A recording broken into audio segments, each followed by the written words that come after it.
हफ्ते के बीचों बीच भारतीय बाजारों में आज के ट्रेडिंग सेशन के लिए हैं थोड़े मिले जुले, थोड़े कमजोरी के संकेत। क्या कमजोर शुरुआत के बाद बाजार रिकवर करेंगे या और फिसलेंगे? क्या है लेवल्स अहम, कौन से सेक्टर्स और स्टॉक्स रहेंगे फोकस में? आइए, तैयार है आज का एक्शन। स्वागत है आप सबका शेयर बाजार लाइव में। नमस्कार, मैं हूं अनिल सिंघवी और नमस्कार, मैं हूं दीपांशु भंडारी। एक्शन के लिए हो जाइए तैयार। थोड़ी सुस्ती आज फिर से दिख रही है, पर आईपीओ मार्केट में भरपूर एक्शन है। हमारी खबर पर भी मोहर लगी है, तो आइए इन सभी बातों पर करते हैं चर्चा। बताएं सर, आज की ट्रिगर्स। बिल्कुल, ट्रिगर्स ग्लोबल मार्केट से ठीक है, बुरे नहीं है। अमेरिकी बाजार हरे निशान में बंद होते हुए दिखे हैं। आप डाउ को देखेंगे, हल्के हरे निशान में बंद हुए हैं। हमारे बाजारों के बंद होने के वक्त सुस्ती था कारोबार। वैसे दिन भर अमेरिका में कारोबार अच्छा हुआ। आखिरी घंटे में थोड़ी प्रॉफिट बुकिंग हुई, डाउ दिन के निचले स्तरों पर बंद हुआ, लेकिन नैस्डैक इसके विपरीत दिन के ऊपरी स्तरों पर जाकर बंद हुआ और S&P 500 नए हाइज बनाने से महज 5 अंक चूका है। तो ऐसे देखेंगे तो अमेरिका का एक्शन काफ़ी अच्छा है, लेकिन एक्शन एशियाई बाजारों में और साथ ही SGX निफ्टी में हल्की कमजोरी का है। इसलिए आपको दोनों ही जगह नज़र रखनी है। सेबी की तरफ से कल एक डिस्कशन पेपर जारी हुआ है। IPO में जो बाढ़ लगी है, नए ज़माने के जो IPO बार बार बाजार में लगातार उतर रहे हैं, बड़ा पैसा लेकर जा रहे हैं, उस पर सेबी की नज़र पूरी तरह से बनी हुई है। इस पर भी हम विस्तार से चर्चा करेंगे। एक और IPO आज खुलने की तैयारी में गो कलर्स ब्रांड का जो कंपनी है गो फैशंस, इसका IPO आज खुलने वाला है। RBI गवर्नर साहब खुश भी हैं और साथ ही सावधान भी। खुश इस बात को लेकर है कि त्योहारी सीजन में जो डिमांड आई है वो अर्थव्यवस्था को तेज़ गति देगी, इसका उन्हें पूरा भरोसा है। साथ ही क्रिप्टो करेंसी को लेकर उन्होंने अपनी चिंताएं एक बार फिर जग जाहिर की हैं। तो ये सारे ट्रिगर्स हैं जिन पर आज हम रखेंगे नज़र। खुश नहीं है गवर्नर साहब सर पहले भी उन्होंने चिंता जताई थी इस पर। देखिए, करेंसी उनका अधिकार क्षेत्र है और अगर उनके अधिकार क्षेत्र में कोई ऐसा घुसने की कोशिश करे, सवाल ये नहीं कि कोई घुसने की कोशिश कर रहा है, घुसने की कोशिश वो कर रहा है जिस पर कोई लगाम नहीं है, कोई रेगुलेशन नहीं है, कोई कहते हैं कि जिसके बाप दादा और ख़ानदान का पता ना हो, है ना, तो फिर उनकी चिंता जाहिर है। और दूसरी बात एक और, देखिए, रेगुलेटर्स के साथ में एक दिक्कत हमेशा होती है, उन्हें हमेशा से सावधानी से आगे की सोच कर काम करना पड़ता है। तो शक्तिकांत दास साहब जो सोच रहे हैं वो गलत नहीं सोच रहे हैं। कल को कुछ भी हो, समझो कोई क्रिप्टो करेंसी का बड़ा बबल बन जाए, जो कि बन सकता है, कोई बड़ी बात नहीं, तो आप क्या कहेंगे? RBI सो रहा था क्या? रेगुलेटर के इधर था, है ना भाई। अल्टीमेटली देखिए, एक चीज़ समझना बहुत ज़रूरी है। रेगुलेटर होने का मतलब ये नहीं कि डिफ़ॉल्ट्स नहीं होंगे, रेगुलेटर होने का मतलब ये नहीं कि लोग गलतियां नहीं करेंगे। रेगुलेटर्स होने का मतलब है, देखिए, आपके मेरे हर एक इलाके में एक पुलिस थाना है जी, एक पुलिस चौकी है जी, तो क्या क्राइम बंद हो जाते हैं? नहीं, होते ही है ना। उनका काम ये है कि जब क्राइम हो रहे हैं, या तो होने के पहले डिटेक्ट करे या होने के बाद उसको सजा दे। यही काम हर रेगुलेटर का है जी, हर एक रेगुलेटर का। तो सिंपल सी बात है, तो उन्हें एक्स्ट्रा सावधानी के साथ रहना ही पड़ेगा। जो चीज़ कभी संभावनाएं हो सकती है उसके लिए भी उन्हें तैयार होना। तो यही है ना, वो बड़ी दुविधा होती है एज ए रेगुलेटर की। एक तरफ आप प्रोएक्टिव होना चाहते हैं, कुछ चीज़ों का अनुमान लगा कर करना चाहते हैं, और दूसरी तरफ आप सावधानी रखना चाहते हैं। तो RBI गवर्नर साहब का जो स्टैंड है वो बहुत क्लियर है, और उनका क्लियर है कि क्रिप्टो को लेकर थोड़ी सावधानी रखने की ज़रूरत है। रेगुलेटेड नहीं है, क्या कुछ इम्प्लीकेशंस हो सकते हैं, लेकिन चूँकि दुनिया भर में पॉपुलर है, हिंदुस्तान में पॉपुलर है, जो चीज़ें बदल रही हैं, ज़माना बदल रहा है, उसके साथ बदलना भी होगा, तो होना चाहिए। लेकिन किस तरह की गाइडलाइंस के साथ, किस तरह के रेगुलेशंस के साथ, जिसमें कि कल को आम निवेशक फंसे ना। बिल्कुल, तो उसकी तैयारी सरकार की तरफ से भी है, रेगुलेटर्स की भी तरफ से भी है। देखिए आगे क्या कुछ होता है, बट इंटरेस्टिंग टाइम्स है, और लगभग अब रोज ही डिस्कशन में ये आ रहा है। पर और भी एक्शन सर जहां पर हमें रखनी है नज़र, एक तो IPO मार्केट्स पर आपसे चर्चा करनी है, पर उससे पहले एक जो थोड़ा ग्लोबल एक्शन हुआ है उस पर आपकी राय लेना चाहूँगा। US में हमने देखा दमदार रिटेल बिक्री के आंकड़े आते हुए दिखे सर। वॉलमार्ट ने गाइडेंस बढ़ाई है, बट थोड़ी वहाँ से इन्फ्लेशन की चिंता आ रही है, और US की रिटेल की बात करें तो इंडिया में भी पॉजिटिव इम्पैक्ट तो उसका आता है 100%। और दीप, आपको याद होगा कि टेक्सटाइल सेक्टर सबसे पहले पसंद करने के पीछे हमारा कारण ये था कि आप नॉर्थ अमेरिका में जाकर देखिए, स्टोर्स में शेल्फ खाली है, लोग लाइन लगाकर स्टोर्स के बाहर खड़े हैं, हमें सामान चाहिए, हमें कपड़े चाहिए। मतलब उस लेवल का, हम सिर्फ रिवेंज टूरिज्म की बात करते हैं, रिवेंज स्पेंडिंग की तो बात ही नहीं करते। तो वो है। और अब आप देखिए, वॉलमार्ट अपना गाइडेंस बढ़ा रहा है, होम डिपो की जो सेल्स के आंकड़े हैं वो बड़े तगड़े हैं। अमेरिका में कंजम्पशन बड़ा स्ट्रांग है, हमारे यहाँ स्ट्रांग है, खुद गवर्नर साहब कह रहे हैं। ठीक है, देखिए, 2 बड़े स्टेटमेंट अभी पिछले कुछ दिनों में आए। एक गवर्नर साहब की तरफ से आया है कि डिमांड बहुत मजबूत है। Yes. और एविएशन कंपनी की तरफ से आया कि जो दिवाली के वक्त पीक डिमांड होती है वो डिमांड मेंटेन रहेगी। आज ये एक और स्टेटमेंट लंबे समय बाद दीपक पारेख साहब की तरफ से आया जी। घरों की बिक्री को लेकर और घरों के दाम को लेकर। नहीं तो एचडीएफसी सबसे कंजर्वेटिव माना जाता है ना, गाइडेंस देने के मामले में, स्पेशली रियल एस्टेट की प्राइसेस के मामले में।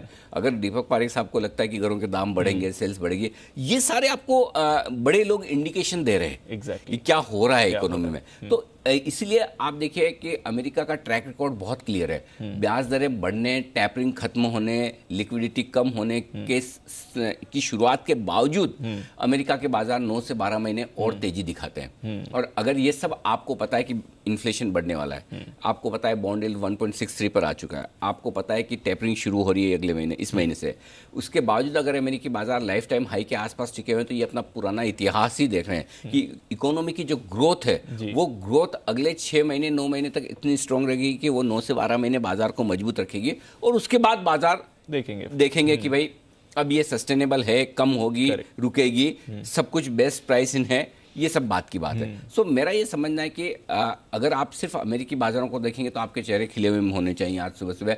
इससे ज़्यादा आप उम्मीद भी ना करें कि अमेरिका हरे निशान में भी बंद हो रहा है, नैस्डैक डे हाई पर भी बंद हो रहा है, डाउ फ्यूचर्स भी लाल में नहीं है। लेकिन ठीक है, एसजीएक्स निफ्टी का मूड माहौल कुछ अपनी कारणों से भी होगा, कुछ एशिया की वजह से भी होगा, उसको भी समझने और देखने की चुस्त दुरुस्त कोशिश करेंगे। लेकिन एक चीज़ क्लियर कट दिख रही है, जो अमेरिका में हो रहा है उसका फ़ायदा ढेर सारी भारतीय कंपनियां, स्पेशली वो भारतीय कंपनियां जो अमेरिका में एक्सपोर्ट करती है। और एक बार इन सारे अमेरिका के आंकड़ों से मैं एक कोरिलेशन बनाना चाहूँ तो ये बनाऊँ कि मैं टेक्सटाइल सेक्टर पर बहुत बुलिश हूँ। आपने तो बहुत इस साल अभी भी बोला कि इस साल की दिवाली पे बोला था आपने। बिल्कुल, इस दिवाली से भी हम बहुत बुलिश हैं और मुझे लगता है ये सारे टेक्सटाइल स्टॉक्स 50 से 100% तक के रिटर्न्स देने की ताकत अब भी रखते हैं। यहाँ से भी अच्छा पैसा बन सकता है। बिल्कुल, तो बढ़िया एक्शन बन सकता है। By the way sir, Arman data बता रहे हैं कि जो हमारी एसआईपी की रीसेंट सीरीज थी उसमें 7 टेक्सटाइल स्टॉक्स रेकमेंड किए और मेरे ख्याल से सब 50% एसआईपी रहे हैं। मिनिमम रिटर्न 50% आए, मिनिमम 50%, तो हम लगभग 100% के सबके, और मालामाल वीकली को जोड़ेंगे तो और भी अच्छे हो जाएंगे। तो अच्छा है, मतलब कोई थीम आपको सही वक्त पर पकड़ में आ जाए, उससे बढ़िया बात हो नहीं सकती। बिल्कुल, तो टेक्सटाइल स्पेस फोकस में रहेगी। यूएस में भी आपको बढ़िया एक्शन बनते हुए दिख रहा है। आईपीओ मार्केट, आज की जो नई आईपीओ खुल रही है सर, उस पर राय लेनी है, पर उससे पहले जो हमारी बड़ी खबर है उस पर मुहर लगती हुई दिखी है। सेबी ने डिस्कशन पेपर जारी करा है, थोड़ी सख्ती बढ़ा रहे हैं। ये जो न्यू एज आईपीओ कंपनीज आ रही हैं, कैसे ये पैसा रेज कर रहे हैं, उस पैसे का क्या इस्तेमाल कर रहे हैं, कुछ गाइडलाइंस आई हैं सेबी की तरफ से। एक्चुअली दीप, मैं इसे तो सख्ती मानते ही नहीं। अच्छा, ये सख्ती है ही नहीं। अच्छा, ये तो सेबी सिर्फ ये कह रही कि आप ज़्यादा बताइए, ज़्यादा बताइए। सी, मैं आपके पास आऊँ और आप मुझे, मैं आपको कहूँ कि दीप मुझे थोड़े 25,000 रुपये उधार चाहिए, आपका इतना हक तो बनता है ना कि आप मुझे फिर सर क्यों लेना है, हाँ। क्या करोगे, अचानक आपको क्यों जरूरत पड़ गई, है ना। चलो, मुझे आप पहचानते जानते ब्लाइंड फेथ दे भी दिया, लेकिन आप उन लोगों से पैसा रेज करें जो आपको जानते नहीं। जी बिल्कुल। तो अगर कंपनियां आकर बाजार से पैसा उठा रही है और सेबी कह रही कि आप पैसा किस लिए उठा रहे हो, साफ साफ बताओ, तो उसमें सख्ती कहाँ हुई? सख्ती नहीं हुई। और आप डेट नहीं दे रहे, इक्विटी दे रहे हैं। इक्विटी तो और ज्यादा रिस्की है, करेक्ट। सो मैं तो मानता ही नहीं कि ये सख्ती है। सख्ती तो तब है कि इससे बहुत कुछ आगे हो सकता है। बट एनीवे, जो डिस्कशन पेपर आया वो बहुत बढ़िया है, बहुत ही बढ़िया है। और ये नए जमाने के आईपीओ जो आ रहे हैं इतने ज्यादा भर रहे हैं। देखिए, एक चीज तो समझ लीजिए दीप, ये है ना 100, 200, 300 गुना आईपीओ भरने के समय गए, अब गए। क्यों? उसका रीजन 2-3 बताता हूँ। पहला, एक तो ये कि जो नए ज़माने के आईपीओ में एक बड़ा वो लिख के देते हैं कि हम इनऑर्गेनिक ग्रोथ करेंगे। इनऑर्गेनिक ग्रोथ का मतलब ये होता है कि ऑर्गेनिक ग्रोथ तो ये कि कंपनी अपना कारोबार बढ़ाए। जैसे कोई कंपनी है, कुछ मैन्युफैक्चर करी, कुछ प्रोडक्शन करी तो प्रोडक्शन की कैपेसिटी बढ़ाएगी। कोई कंपनी जैसे रिटेल बिक्री करती तो वो अपने स्टोर्स खोलेगी। ये ऑर्गेनिक ग्रोथ है। इनऑर्गेनिक ग्रोथ क्या होती है कि हमें कोई भी अच्छी कंपनी दिखी, हम उसको खरीद लेंगे क्योंकि हमारे पास पैसा है ना। मतलब कि कोई ई कॉमर्स कंपनी है तो दूसरी ई कॉमर्स कंपनी को खरीद ले, कोई दूसरी को खरीद ले, ये इनऑर्गेनिक ग्रोथ है। तो सेबी ये कह रही है कि अगर आप इनऑर्गेनिक ग्रोथ करना चाहते हैं तो अपने आईपीओ की जो आपकी प्राइस है उसका मैक्सिमम 35% ही आप उसके लिए रखिए। अगर आप समझो लिमिट लगा दी, 1000 करोड़ का आईपीओ ला रहे हो तो 350 करोड़ से ज़्यादा आप इन एक्विजिशन के लिए मत रखिए। और फिर भी रखना है, कोई बात नहीं रखिए। लेकिन इस केस में आपको बताना पड़ेगा कि आप क्या एक्विजिशन करने जा रहे हो। क्योंकि अगर इतना बड़ा पैसा आप एक्विजिशन के ले रहे हो तो नेचुरली अब हाँ, जरा अगर साल के अंत में हमें बोनस मिलना है, हाँ। हम पहले से प्लानिंग करके रखते हैं ना, इस बोनस का खर्चा कहाँ करेंगे। बिल्कुल। तो जिसके पास पैसा आ रहा है, जो आईपीओ लेके पैसा ले रहा है, उसको नहीं पता कि वो कहाँ लगाएगा। करेक्ट। तो अगर उसको पता है तो सेबी को बताए जी, इन्वेस्टर्स को बताए जी। फेयर। बहुत बढ़िया डिसीजन है। डिस्कशन पेपर है, आई एम श्योर डिसीजन आएगा इस पर, फाइनल गाइडलाइंस बन जाएगी। दूसरी चीज एक और जो बहुत बढ़िया की है सेबी ने, एंकर इन्वेस्टर 90 दिन। 90 दिन, हाँ। ये होना ही चाहिए। आज एग्जाम्पल जी, कौन सा, जैसे पीबी फिनटेक है, हाँ। या कौन सा आईपीओ जो 2-3 गुना भर गया, 2-3 गुना हो गया अभी कल परसों, जो आपका सिगाची तो चलो छोड़ो, छोटा सा लेटेंट में आया। या फिर कई सारे जोमेटो हुए, सारे आईपीओ में जो दमदार लिस्टिंग हो रही है, एंकर इन्वेस्टर्स को मिल जाता है बड़ा। रिटेल लाइन लगा के खड़ा रहता है कि मेरा भी नंबर आएगा, कभी मेरा भी अलॉटमेंट लगेगा, एप्लीकेशन लगाओ, रोज भगवान का नाम लो। हाँ। क्यों भाई, आप मुझे बोलो अगर कोई आईपीओ डबल हो रहा है और मुझे बोलो कि 30 दिन रखो, तो मैं भी रख लूंगा। हाँ। मुझे क्या समस्या है। करेक्ट। ये फैसिलिटी बड़े इन्वेस्टर्स को ही क्यों। अगर फिर भी आपको देनी है तो आप पीरियड बढ़ाइए। आप बड़े इन्वेस्टर हैं तो लंबे समय के लिए लगाइए पैसा। करेक्ट। तो 30 दिन से 90 दिन किया है ये मतलब प्रपोजल है। मैं बोलता हूँ 90 दिन ये 1 साल होना चाहिए एंकर के लिए। हाँ। तभी कन्विक्शन वाले आएंगे। तभी कन्विक्शन वाले आएंगे। नहीं तो क्या है, लिया चलो ठीक है, 30 दिन बाद बेच देंगे ना। करेक्ट। करेक्ट। क्यों 31वें दिन सेलिंग आती है, इसी वजह से आती है। तो 90 दिन स्वागत योग्य है, बहुत बढ़िया, अच्छा कर। 1 साल करो, 1 साल का, फिर देखते ना एंकर बुक कैसे भरती है। हाँ। और फिर सही पता चलेगा कि एंकर्स का इन्वेस्टर कितना है। तो पहली चीज ये, जैसे 90 दिन होगा थोड़ा एंकर बुक का कम हो जाएगा। दूसरा, जैसे आपको ये डिस्क्लोजर्स ज्यादा करने होंगे, आईपीओ में इंटरेस्ट कम होगा। तीसरा, 1 करोड़ से ज्यादा आप हर अकाउंट में एप्लीकेशन नहीं लगा पाएंगे फंडिंग वाली। करेक्ट। वो अपने आप है ना, वो तीसरा कारण जिससे HNI कोटा में अपने आप जो है 100, 150, 200 गुना भर जाता है। हाँ। सबको पता है जो आईपीओ 100, 150 गुना भर रहे हैं। You are trying your luck. Yes. आप इतनी मेरी ब्याज की कॉस्टिंग आती है, इतने पे लिस्ट होगा, इतना बन जाएगा, सिंपल। वही गेम है। सो आई थिंक बहुत सही दिशा में सही कदम है। तो ये डिस्कशन पेपर है, जल्दी नियमों में बदल जाएगा। ये नियम होंगे और होंगे। अभी तो आप देखिए कुछ नहीं है, ये शुरुआत है। आईपीओ पे जिस तरह का काम सेबी कर रही है वो काबिले तारीफ है। इस बार मैं कहूंगा कि सेबी ने बहुत प्रोएक्टिवली काम किया। नहीं तो आमतौर पर क्या होता है कि तेजी निकल गई, सब कुछ हो गए, बड़े आईपीओ आ गए, लिस्ट हो गए, बाद में मार्केट खराब हुआ, सब खराब, और उसके बाद डिसीजंस होते हैं। इस बार आप देखिए पीक ऑफ द मार्केट पे ये डिसीजंस आ रहे हैं जी। ये प्रोएक्टिवनेस है जो वाकई में बाजार की हेल्थ के लिए, सेहत के लिए अच्छा है। तो रेगुलेटर को दिख रहा है और एक्शन भी आ रहा है, और बिल्कुल टाइमली एक्शन हो रहा है, फास्ट हो रहा है। नहीं तो अभी देखो आएगा, अभी 2 महीने तो मुश्किल से हुए। हाँ। आईपीओ को रेस्पॉन्स इतना तगड़ा मिलते हुए, नए जमाने के आईपीओ, और तुरंत आप देखिए डिस्कशन पेपर आ गया। बढ़िया काम हो रहा है। चलिए, तो बढ़िया है, हमारी खबर पर भी मोहर है और सेबी की तरफ से भी बढ़िया डिस्कशन पेपर जारी हुआ है। आइए सर, फिर आज का सेटअप पहले समझें, फिर बाकी जो चर्चाएं करनी है वो करेंगे। कैसे देख रहे हैं आज का सेटअप? ग्लोबल संकेत न्यूट्रल से हल्के पॉजिटिव साइड पर हैं। एफआईज के संकेत फिर से 2 दिनों तक अच्छे रहने के बाद नेगेटिव साइड पर आए। घरेलू फंड्स के संकेत पॉजिटिव ही हैं दीप। वायदा कारोबार के संकेत फॉर ए चेंज न्यूट्रल से पॉजिटिव हैं। हाँ। ये संकेत अच्छे हैं। सेंटिमेंट पॉजिटिव से न्यूट्रल हुआ है, ट्रेंड न्यूट्रल ही था, न्यूट्रल ही है। ठीक है, तो आज एक एफआई नेगेटिव आ गया है, एक नेगेटिव है, लेकिन इसके बदले में एक पॉजिटिव बढ़ा भी है जी। वो वायदा कारोबार के संकेत। सो ब्रॉडली संकेतों में कल और आज में बहुत ज्यादा बदलाव ओवरऑल नहीं है। 17,875, 17,925 ये आपके लिए पहला सपोर्ट जोन है। इसके नीचे जाने की संभावना कम है। उसके बाद 17,800, 825 स्ट्रॉन्ग बाय जोन बनकर निकल कर आता है। जो ब्रॉड रेंज निफ्टी की निकल रही है, जिसमें निफ्टी टाइम वाइज करेक्शन दे सकता है, वो 17,800 से 18,200, 400 पॉइंट की रेंज निकल कर आती है। ऐसे में ऊपर की रेंज आज के लिए बनेगी 18,075, 18,100 के आसपास की। यहाँ पर हम रुकेंगे। 18,100 को पार करके निकलना मुश्किल होगा, स्पेशली गैप डाउन ओपनिंग हो गई तब।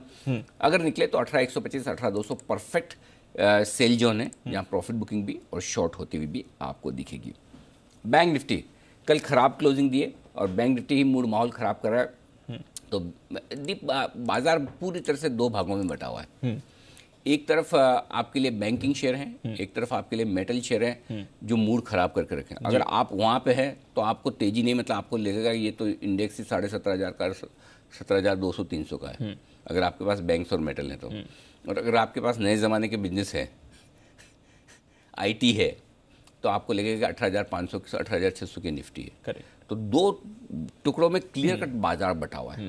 आप किस तरफ हैं वो जरूरी है। वो है, अगर आप लॉन्ग साइड में मेटल्स में है और शॉर्ट साइड में दूसरे आईटी और दूसरे में है तो डबल नुकसान है, इधर शॉर्ट है इधर लॉन्ग है तो डबल फायदा है। हाँ। तो मार्केट का ट्रेंड और मार्केट का ट्रेड बहुत अलग तरह का इशारा कर रहा है जी।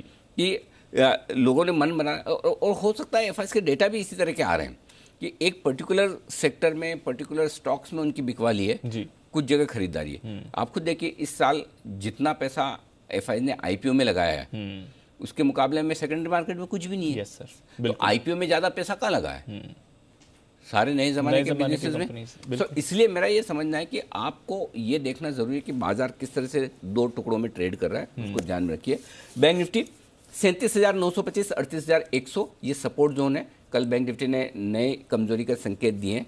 37,675 37,750 अगला सपोर्ट जोन मिलेगा आपको। ऊपर 38,575 से 38,725 सप्लाई जोन है, पार होना मुश्किल हुए तो 38,800 से लेकर 38,925 ये वो रेंज है जहां पर आपको भरपूर बिकवाली आती हुई दिखेगी। ये आपके लिए बड़े zone. Okay sir, trading range 17,925 18,075 दिन की छोटी रेंज, 17,875 18,100 दिन की मीडियम रेंज, 17,825 से 18,125 दिन की बड़ी रेंज लेकर चलें। बैंक निफ्टी 38,138 475 दिन की छोटी रेंज है, 37,925 38,600 दिन की मीडियम रेंज है, और 37,725 38,725 1000 पॉइंट की रेंज दिन की बड़ी रेंज के तौर पर लेकर चल सकते हैं आप। ये आपके लिए सारी बड़ी रेंज हो गई। एफआईएस की तरफ से इंडेक्स में जो पोजीशन है 2% घटी है, 54%, कोई खास बदलाव नहीं। जो सबसे अहमियत वाला डाटा है वो यहीं पर डिस्कस किया जाए दीप जी सर, और वो है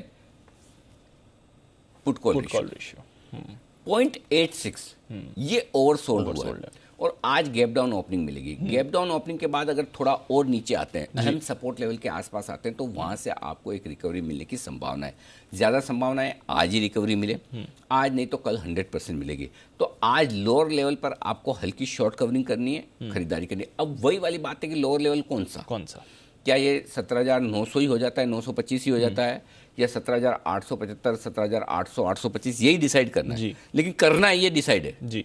अब लेवल क्या होगा, हम थोड़ा एशिया का हाल देखेंगे, हम ये भी देखेंगे कि डाउ फ्यूचर्स कैसा क्या कर रहा है, फिर देखते हैं कि कल की स्पिल और सेलिंग कितनी बची है जी, है ना। ये 2-3 चीज़ों को देखकर डिसाइड करेंगे कहाँ खरीदना है, लेकिन खरीदना ये बात पक्की, ये पक्का है। हाँ ठीक है। सो क्यों 17,800 के पुट पर हाईएस्ट ओपन इंटरेस्ट है, 31 लाख शेयरों का सपोर्ट का काम करेगा। लेकिन गैप से खुलने के बाद जो भी रेंज बनेगी वो 17,800 18,000 की हो जाएगी, क्योंकि 18,000 को पार करना फिर चैलेंज होगा। 28 लाख शेयर पुट में जो फंस जाएंगे, 33 लाख शेयर कॉल्स में है कल 18,000 के लेवल पर, तो वो आपके लिए रुकावट का काम करेगा। तो बेसिकली एक बार गैप डाउन होने के बाद 18,000 माफ कीजिएगा 18,000 से 18,100 स्ट्रॉन्ग सप्लाई जोन बन जाएगा।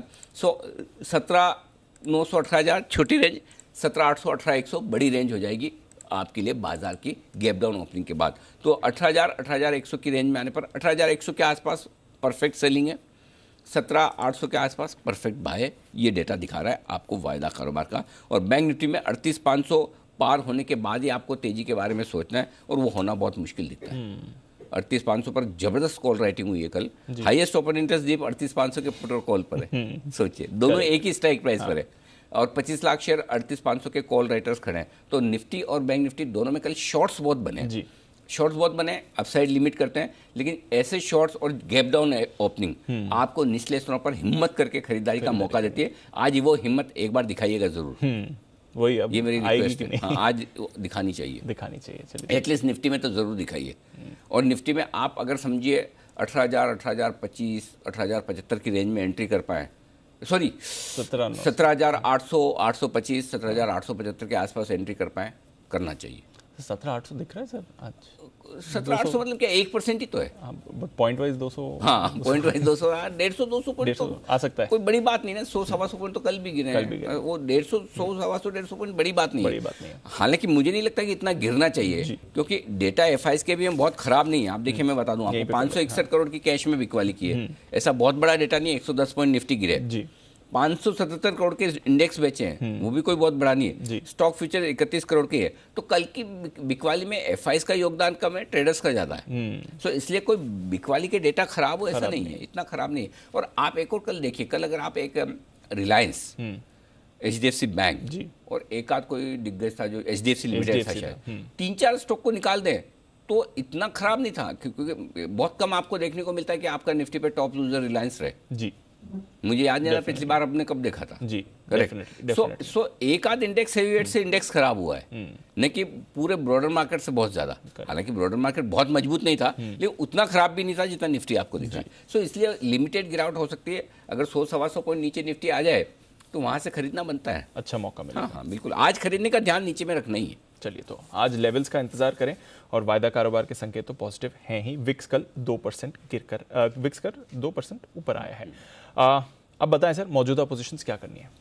स्टॉप लॉस 17,875 का रखें एक ही इंट्राडे और क्लोजिंग बेसिस पे। जिनको डीप दूर का रखना है वो 17,800 रखें, अदरवाइज डिसिप्लिन के तौर पर 17,875। बैंक निफ्टी पे स्टॉप लॉस कल ट्रिगर हो चुके हैं, इंट्राडे भी और क्लोजिंग भी। फिर भी अगर नहीं लगाया तो अब 38,000 का रैंडमली लगा लें। शॉर्ट पोजीशन पर स्टॉप लॉस थोड़े नीचे की तरफ खींचे, इंट्राडे अभी भी दूर रख रहा हूँ 18,200 का, ताकि आपका ट्रिगर ना हो।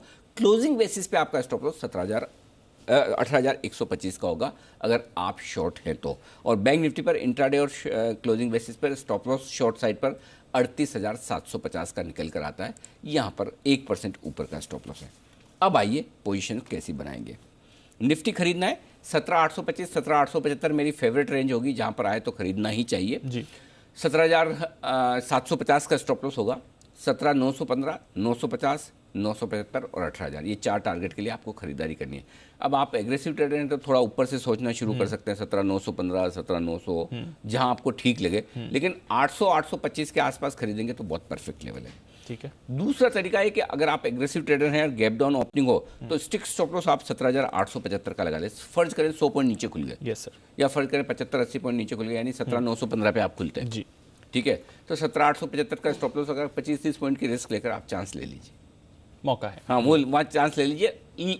25-30 पॉइंट की रिस्क निफ्टी में बहुत ज़्यादा होती है, ज़्यादा नहीं है, लेना चाहिए बिल्कुल। गैप डाउन ओपनिंग पे ये दूसरा ट्रेड आपका बढ़िया वाला बनता है। 17,875 स्टॉप लॉस है, 18,000 18,075 100 125 ये 4 टारगेट के लिए आपको निफ्टी में करनी है खरीदारी। अब आइए बेचने का। बेचने के लिए बढ़िया रेंज है 18,100 18,100 18,125 18,075 से आप शुरू कर सकते हैं।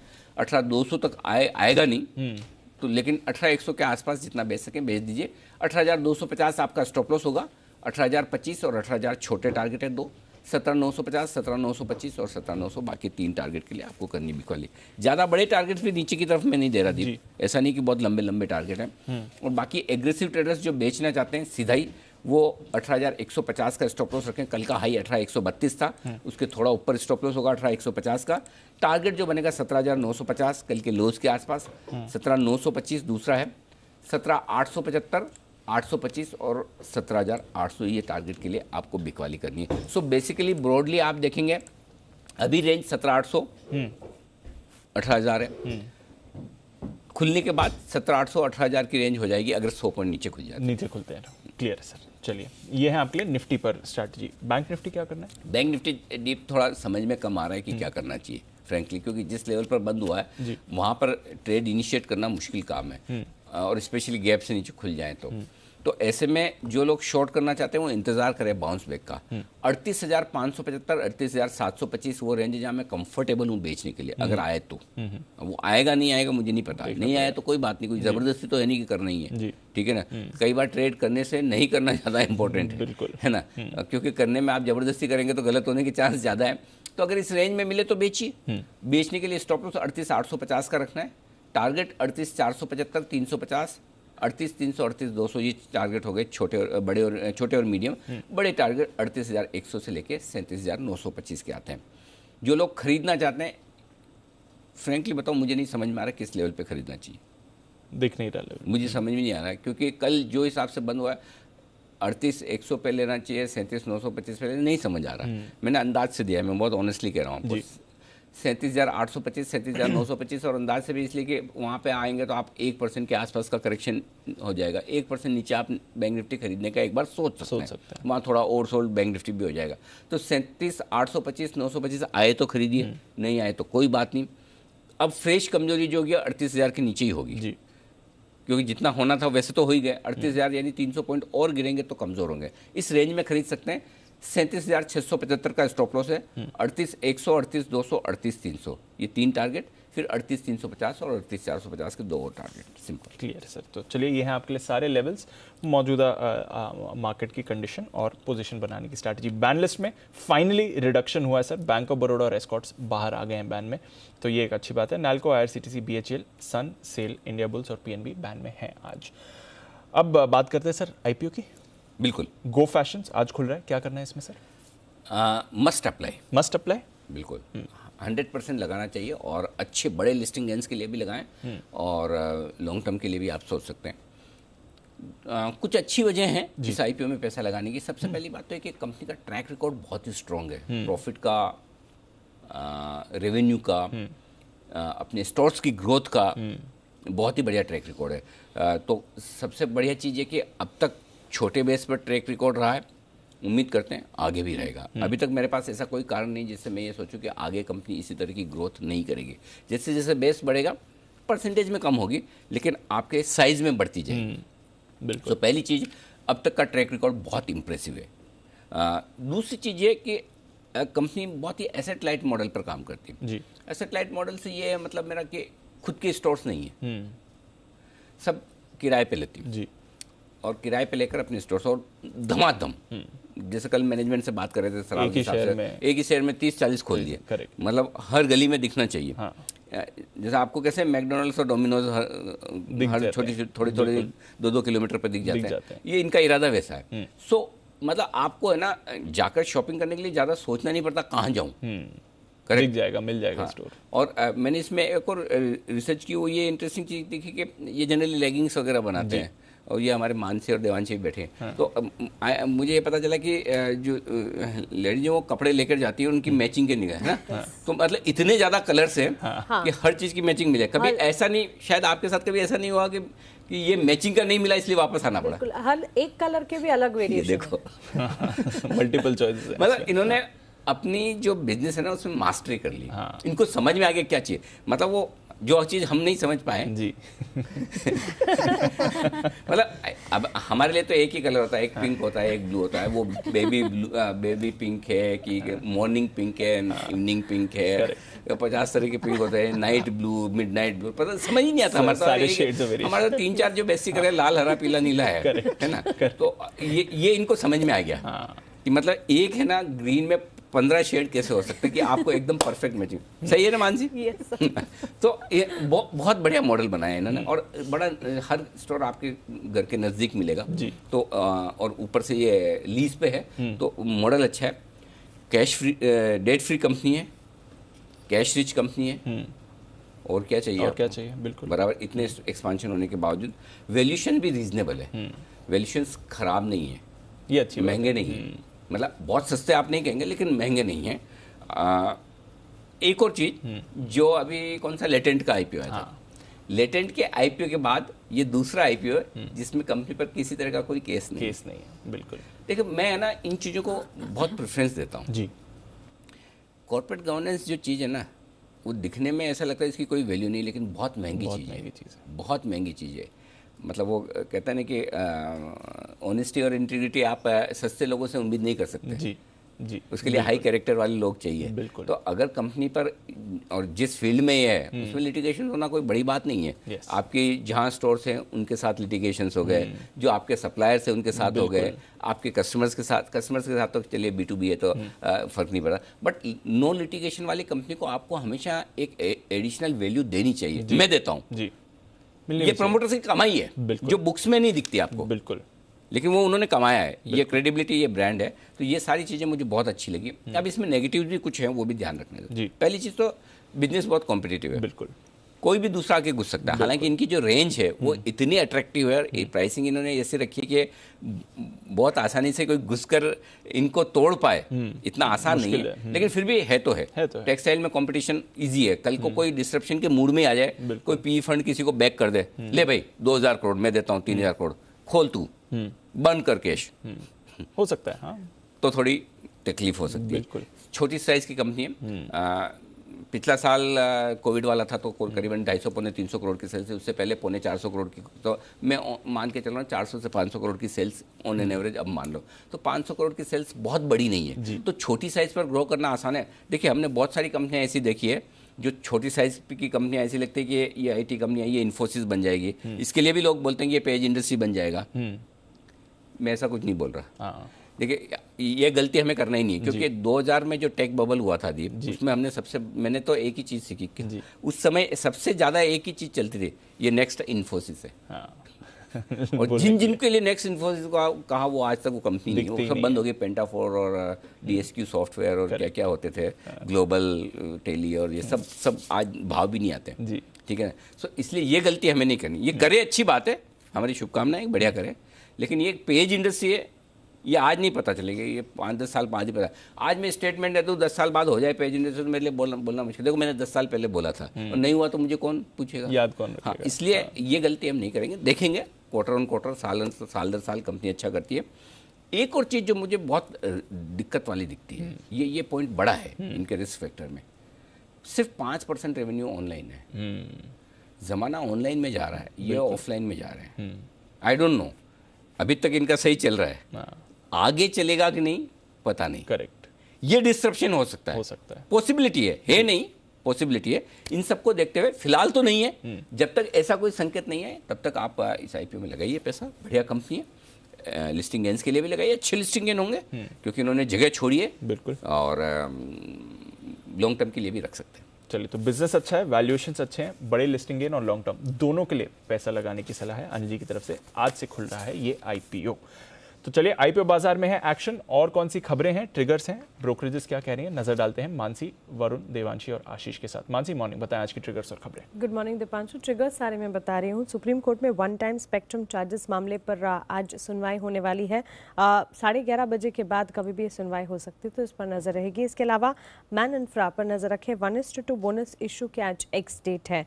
पेज इंडस्ट्रीज 150 रुपये प्रति शेयर के डिविडेंड की घोषणा की थी, जो कि आज एक्स डिविडेंड होता हुआ दिखेगा। साथ ही बालकृष्ण इंडस्ट्रीज और पेट्रोनेट LNG भी आज एक्स डिविडेंड होते हुए दिखेंगे। एक IPO अपडेट, टार्सन्स प्रोजेक्ट दूसरे दिन IPO जो है 3.58 टाइम्स बढ़ता हुआ दिखा, जिसमें QIB हिस्सा 1.3 टाइम्स और रिटेल हिस्सा 4.7 टाइम्स भरा।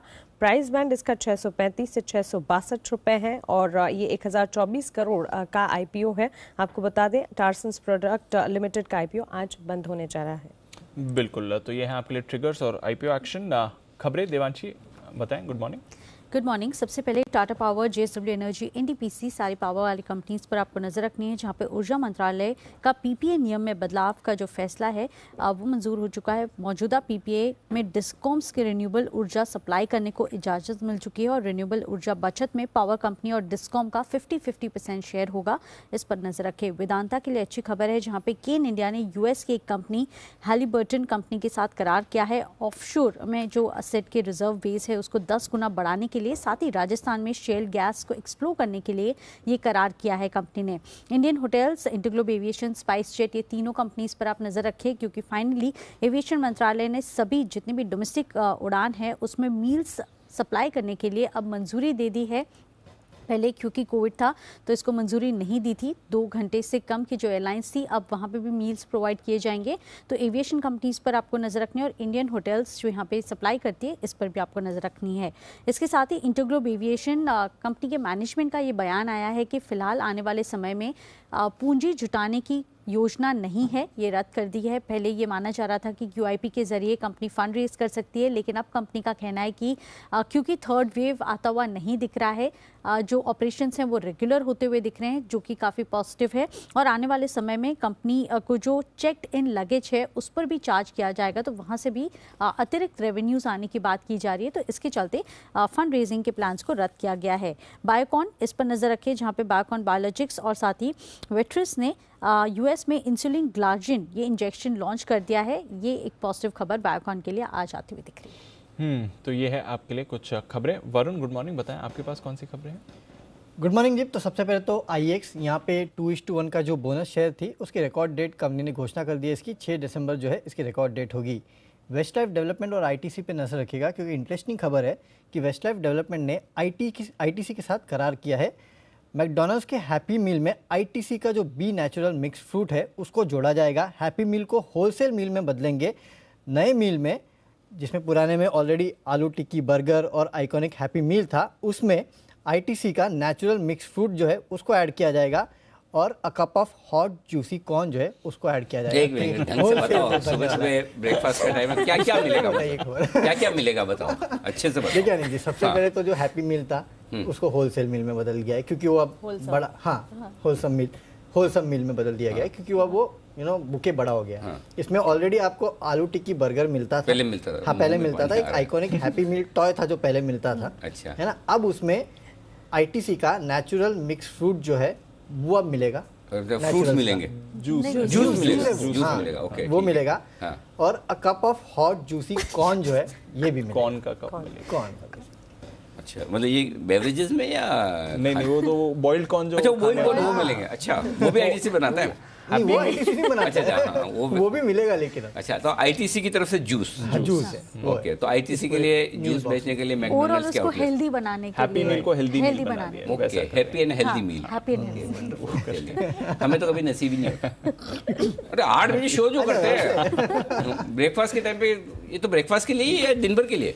हैप्पी मील तो दिन खैर भर वो तो आप कभी भी खाओ, कभी भी खा सकते हैं। चलिए बढ़िया है, वेरी नाइस। हाँ, इसके अलावा अब जो बल्क डील्स थी उसके बारे में बताता हूँ। तो यहाँ पंजाब एल्कलीज, यहाँ पे प्लूटस वेल्थ मैनेजमेंट ने करीब 2.5 लाख शेयर जो है उनको एक्वायर किया है। ऑलरेडी इनके पास 40 लाख शेयर यानी कि 8.25% के आसपास की हिस्सेदारी थी, 2.5 लाख शेयर और एक्वायर कर लिए हैं। तानला प्लेटफॉर्म में पायनर इन्वेस्टमेंट फंड ने करीब 13.5 लाख शेयर्स खरीदे हैं।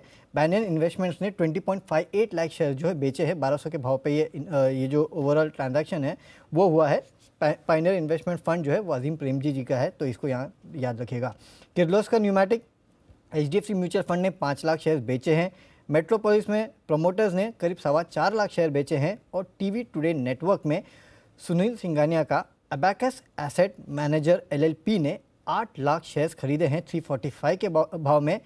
स्ट्रिंगबर्ग इंडिया इमर्जिंग अपॉर्चुनिटी फंड जो है उन्होंने ये हिस्सा जो है वो बेचा है। ओके, तो ये है आपके लिए भरपूर बल्क डील्स हुए हैं, कुछ प्रमोटर एक्शन भी हुआ है और साथ ही आज की खबरें। आइए देखें ब्रोकरेजेस क्या कह रही हैं FIR में।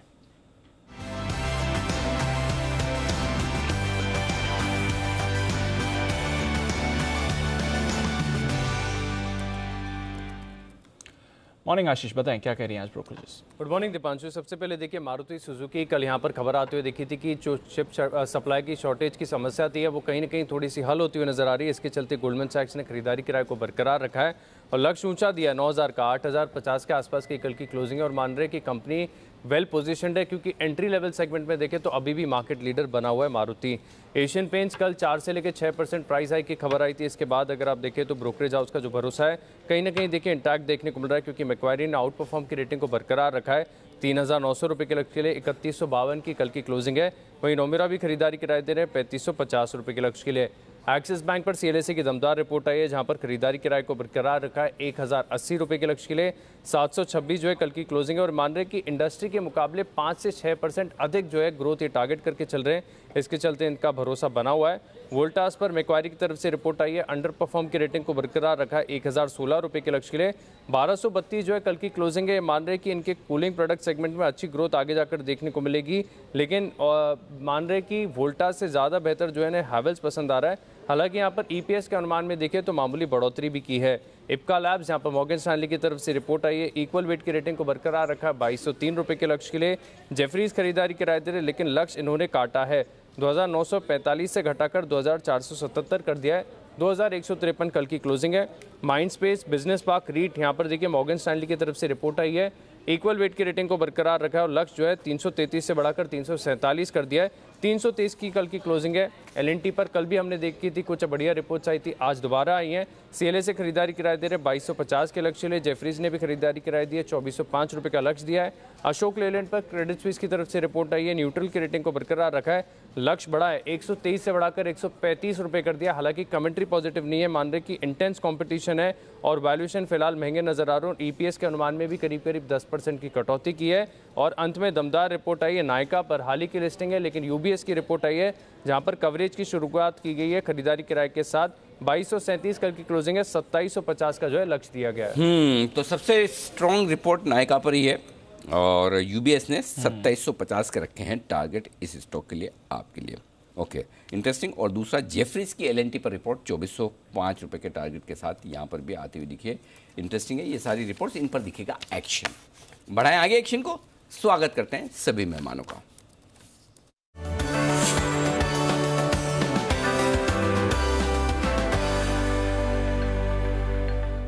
बंसल जी सुप्रभात, करिए शुरुआत। सुप्रभात अनिल जी, सुप्रभात दीपांशु। पहले तो अनिल जी वरुण को कॉम्प्लीमेंट। अनिल जी काफी टफ वर्ड, मतलब कि उनके लिए टफ नहीं होंगे, मेरे लिए काफी टफ थे। एक आधा वर्ड होता तो अनिल जी मतलब कि याद करके बोलना आसान था। इन कंटिन्यूएशन अनिल जी उन्होंने बोला है, तो उनको अनिल जी हार्दिक बधाई। और मैं अपने आप से कंपेयर कर रहा हूँ, वो सक्षम हो गए अनिल जी। नहीं, वो भी मुझे करना पड़ता तो काफी मुझे दिक्कत होती है, और यही कारण है अनिल जी। हाँ, वो भी आप ही की तरह जूझ रहे थे। फर्क इतना है कि आप बिना देखे जूझते हैं, वो देखकर भी जूझ रहे थे। तो उनके हाथ में कागज था, तो आप बिल्कुल भी जरा भी इन्फिनिटी कॉम्प्लेक्स मत लाइए। Bansal ji, you are the best. नहीं अनिल जी, वो तो हूँ अनिल जी, बड़ी मुश्किल से अनिल जी वो जीएमएम फॉडलर अनिल जी सीखा था बोलना। पहले कुणाल जी काफी प्रेशर डालते थे, जब बोलना सीख लिया तो अनिल जी उन्होंने कॉल लेना अनिल जी ने, कुणाल जी ने जीएमएम फॉडलर पे बंद कर दिया। अब वो कल आपने उसका भी नाम लिया था, आयन ऑफ स्टायरोल्यूशन अनिल जी, वो तो अभी तक नहीं बोल पा रहा हूँ। तो सीधा अनिल जी इधर उधर की बात नहीं करते हैं, पिक ऑफ द डे पे चलते हैं। मेरा पिक ऑफ द डे है Aries life sciences. Aries life sciences पे खरीदारी की राय है 775, 775 का स्टॉप लॉस है, 850 का टारगेट है। एरीज लाइफ साइंसेज मेरा पिक ऑफ द डे है। ओके, 775 का स्टॉप लॉस, 850 के टारगेट, एरीज लाइफ में खरीदारी करने की राय बंसल जी की तरफ से। कुणाल जी सुप्रभात, आपको क्या पसंद है?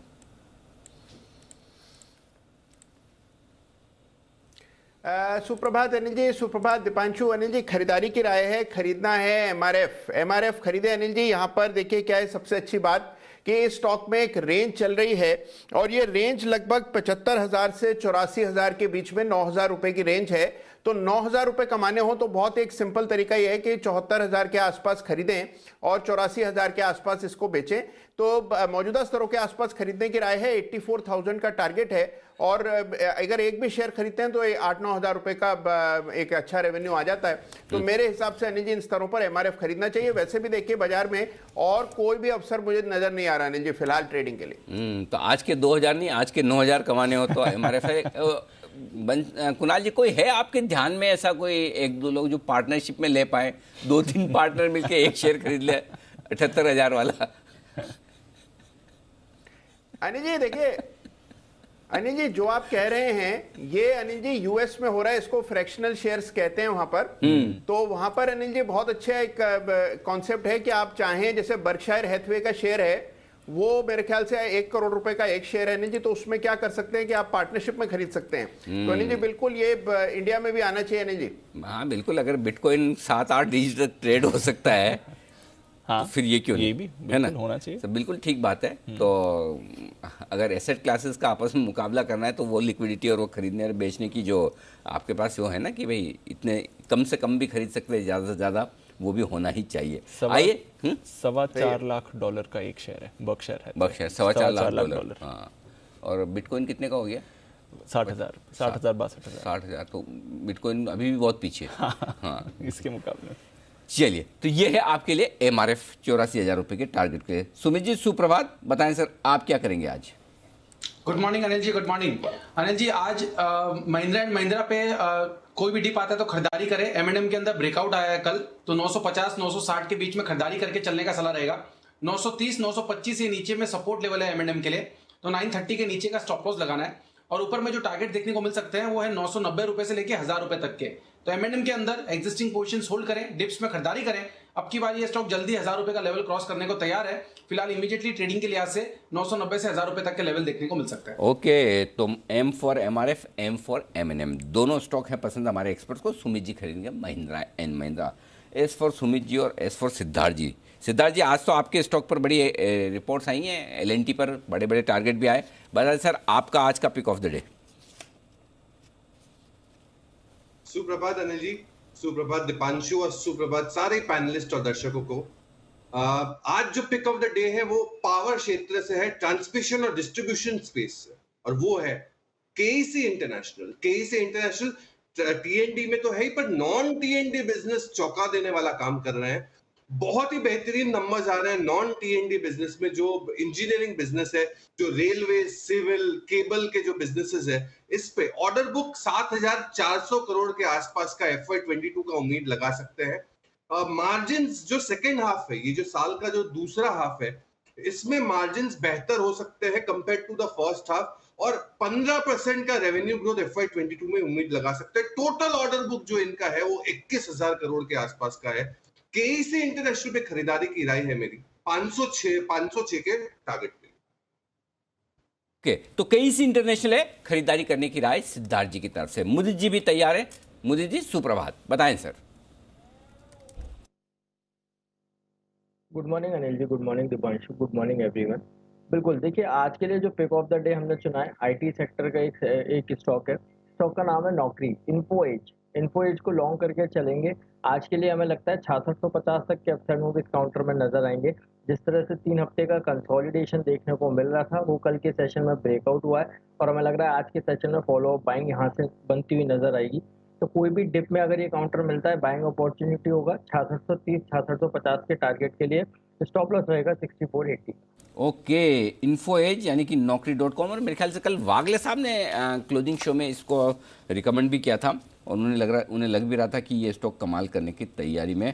आज मुदित जी को पसंद आता हुआ 6480, ये आपके लिए स्टॉप लॉस का लेवल है। 6630 और 6650, ये 2 टारगेट के लिए करनी है आपको खरीदारी। कुछ स्टॉक्स जो आज एक्शन में देखेंगे उनमें से एक, आई डोंट नो आपने इसकी पढ़ाई की है नहीं की है सिद्धार्थ जी, लेकिन मेरा पूछना बनता है, और वो है टानला सॉल्यूशंस। कंपनी के सितारे बदलते हुए दिख रहे हैं जब से टाटा ग्रुप ने यहाँ पर साइजेबल स्टेक खरीदी है और वो अब टाटा ग्रुप की कंपनी बन चुकी है। उसके बाद कल बड़ा इंटरेस्टिंग डेवलपमेंट हुआ है। अजीम प्रेमजी साहब ने भी यहाँ पर खरीदारी की है। 13.5 लाख शेयर इन्होंने खरीदे हैं 1200 रुपये के दाम पर टानला प्लेटफॉर्म। बताएं सर। देखिए अनिल जी, ये डिजिटल स्पेस और जो टेक्नोलॉजी स्पेस है, इसमें सभी का इंटरेस्ट है। तो जैसे टाटा ग्रुप ने एंट्री की है या बड़े दिग्गज निवेश कर रहे हैं, क्योंकि ये टर्न अराउंड स्टोरीज है। हालांकि हमारी कोई रिपोर्ट या टारगेट्स नहीं है, बट मैं ओवरऑल पर्सपेक्टिव से माना हूं ये नए एज के बिजनेस है और यहाँ पे बहुत अच्छा दमखम लग सकता है, क्योंकि डिजिटल स्पेस में आज सभी की आंखें हैं। तो ये कंपनी अगर आपने ले रखी है तो बिल्कुल आपको बने रहना चाहिए। हमारे कोई टारगेट्स नहीं है इस पे। ठीक है, तो बने रहे। टानला प्लेटफॉर्म सर्किट टू सर्किट चलने वाला स्टॉक है। बिल्कुल नसीब ही बदल गया। मेरे ख्याल से डील जो हुई थी शायद 350 रुपए के आसपास, 338 रुपए ऐसा जहां तक मुझे याद है, 238 या 338 रुपए, 250 से 350 रुपए के आसपास कहीं डील हुई थी जो टाटा ग्रुप ने खरीदी थी। उसके बाद से स्टॉक सीधा भागा था 450 रुपये। 450 से जो बाजार का करेक्शन आया, मेरा पूरा रिकॉर्ड पर था। मैं सोचता भी था ये 5% के सर्किट में ही रहा हमेशा। तो मैं सोचता था कब इसको कभी एक बार ये सब सर्किट फर्किट से निकले, फ्रीली ट्रेड हो तो इसे हम अच्छे से रिकमेंड करेंगे, लेकिन कभी मौका ही नहीं मिला, मौका ही नहीं दिया, भागता ही गया स्टॉक। गजब का एक्शन हुआ है टानला प्लेटफॉर्म। मेरे ख्याल से इस साल का ये one of the best performer साबित होगा। Yes sir. 31 दिसंबर तक। पिछले एक साल में अगर आप देख लें तो लंबा चार्ट 3.25 गुना पिछले एक साल में दौड़ा है। इस साल डबल हो गया है। तो by the end of the year sir अगर ऐसे ही चलता रहा तो डेफिनेटली। चलिए, बढ़िया है। टानला प्लेटफॉर्म्स ये है स्टॉक जहाँ पर अजीम प्रेमजी साहब ने भी अगर खरीदारी की तो नेचुरली कॉन्फिडेंस बढ़ाने वाली बात हो जाती है। मेट्रोपोलिस, मुदित जी इसके चार्ट देखिए जरा, बताइए। यहाँ पर बिकवाली हुई है प्रोमोटर्स की तरफ से। दुरू सुशील शाह साहब हैं जिन्होंने 4.25 लाख शेयर कल बेचे हैं 3142 में। स्टॉक कल 6% लुढ़का भी। कुछ और गिरेगा, शॉर्ट किया जाए? सबसे पहले एक डिस्क्लेमर देंगे, ये स्टॉक हमने अपने कंपनी के क्लाइंट्स को रिकमेंड किया हुआ है, तो डेफिनेटली यहाँ पर पोजीशन हो सकती है। देखिए जिस तरह के चार्ट्स बने, नो डाउट कल के सेशन में हाई लेवल से कुछ प्रॉफिट बुकिंग देखने को मिला है, बट अभी भी स्टिल जिस तरह के चार्ट्स हैं, ब्रेकआउट लेवल करीब इस काउंटर में था 30,050 का। 30,050 के ऊपर ये भी ये काउंटर ट्रेड होता हुआ नजर आ रहा है। तो जब तक 3,050 के लेवल को ये काउंटर होल्ड करता है, तब तक इसमें जो बाइसनेस है वो पॉजिटिव ही नजर आ रही है। जिस तरह के अभी चार्ट्स बने हुए हैं, हमें लगता है यहाँ से इस काउंटर में बाउंस बैक देखने को मिल सकता है। बाउंस बैक में 3220 3250 तक के अपसाइड मूव ये काउंटर दिखाएगा। तो बाय ऑन डिप्स का काउंटर है 3050 के एसएल से बाय करके चल सकते हैं, होल्ड करके चल सकते हैं। ओके, होल्ड करके चले, बाय करके चले। और एक चीज़ अच्छी तारीफ करने वाली बात है जी मुदित जी की, कि मुदित जी ने कल अपने क्लाइंट्स को दिया है, लेकिन फिर भी अपनी राय देने के पहले डिस्क्लेमर और Disclaimer डिस्क्लोजर पहले, दे रहे हैं कि भाई हमने क्लाइंट्स को दिया, तो क्लाइंट्स की पोजीशन हो सकती है। ये बढ़िया चीज़ है। एक और स्टॉक है इंडियन होटल्स। जरा सिद्धार्थ जी इस पर राय दीजिए। अब एविएशन मिनिस्ट्री ने कहा है भी कि सारी जो घरेलू उड़ानें हैं उसमें खाना पीना मिलेगा। अच्छा, पहले मिलता था, पहले 2 घंटे से ज़्यादा की तरह, तो मैं अगर दिल्ली जाता था तो फ्लाइट में खाना मिल जाता था, उदयपुर जाता हूँ तो नहीं मिलता है। तो उदयपुर के लिए पानी भी रिक्वेस्ट करके, पानी प्लीज।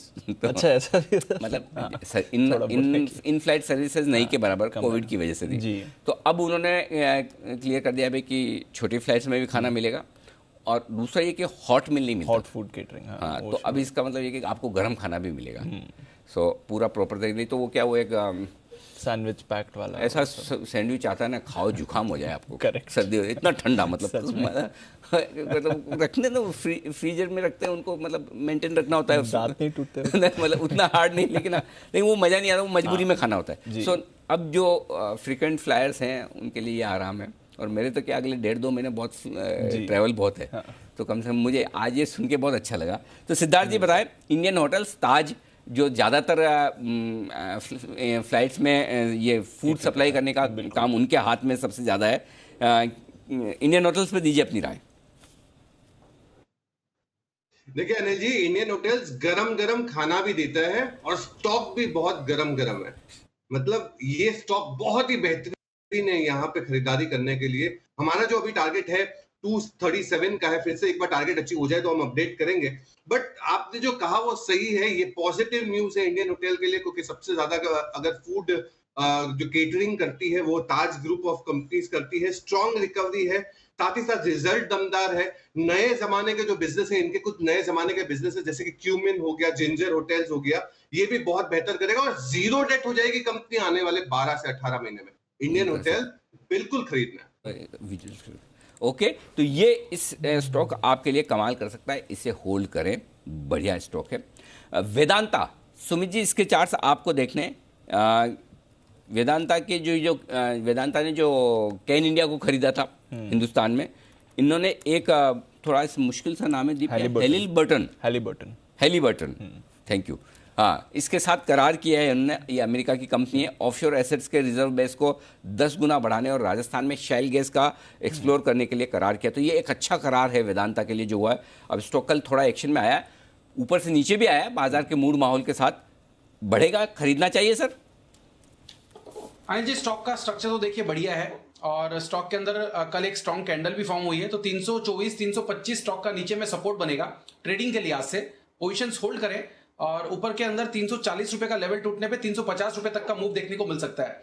तो डिप्स में खरीदारी करें, 324 का स्टॉप लॉस लगाएं, ऊपर में 340 से 350 तक का मूव देखने को मिल सकता है।